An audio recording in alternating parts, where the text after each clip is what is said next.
I've been living with my roommate Jake for about 8 months now.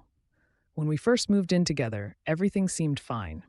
We split rent 50-50, kept our groceries separate, and generally stayed out of each other's way. But lately, things have gotten really tense, and I honestly don't know if I'm in the wrong here. Here's the situation. Grocery prices have absolutely skyrocketed over the past year. I work in retail, and my hours got cut back a few months ago. I'm making maybe 60% of what I used to make, and every dollar counts right now. I've had to make some serious changes to my budget. I stopped going out with friends. I canceled my streaming subscriptions. I even started skipping lunch some days just to make sure I have enough for rent and bills. Meanwhile, Jake works in tech and makes pretty good money. He still orders takeout 3 or 4 times a week, buys expensive craft beer, and fills the fridge with organic produce and premium meats. Which is fine. It's his money, and he can spend it however he wants. What's not fine is what happens next. Almost every week, I watch Jake throw away perfectly good food. Half a pizza from 2 days ago? Trash. A container of strawberries that are maybe slightly soft? Garbage. Leftover pasta that's been in the fridge for 3 days? Gone. Last week, I saw him dump an entire rotisserie chicken that was barely touched. When I asked him why, he said it had been in there for 4 days and he didn't want to risk it. I was already frustrated, but I tried to keep my mouth shut. Then last Sunday, I came home from a double shift to find Jake cleaning out the fridge.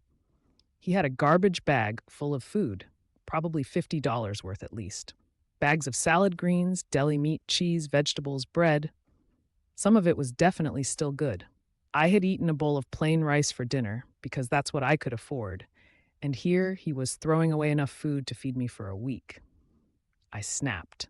I told him he was being incredibly wasteful and that watching him throw away food while I'm barely scraping by was insulting. I said that grocery prices are insane right now and people are struggling, and he should think about how privileged he sounds when he casually tosses groceries like they're nothing. Jake got really defensive. He said it's his food, he paid for it with his money, and what he does with it is none of my business. He called me jealous and said I was taking my money problems out on him. He said if I wanted his leftovers, I should have asked instead of guilt-tripping him. I yelled back that I wasn't asking for handouts. I was asking him to stop being so wasteful when there are people literally going hungry right now. He said I was being dramatic and making him feel bad for having money. Then he told me I was controlling and that my financial situation isn't his responsibility. We haven't really spoken since then. A mutual friend said I was out of line for making Jake feel guilty about his own groceries. My sister said, Jake sounds tone deaf, but I probably shouldn't have yelled. Now I'm sitting here wondering if I crossed a line. I wasn't trying to make him feel bad for being comfortable. I just wish he'd realize how disrespectful it feels to watch someone throw away what you can't afford. Am I the jerk for yelling at him about wasting food?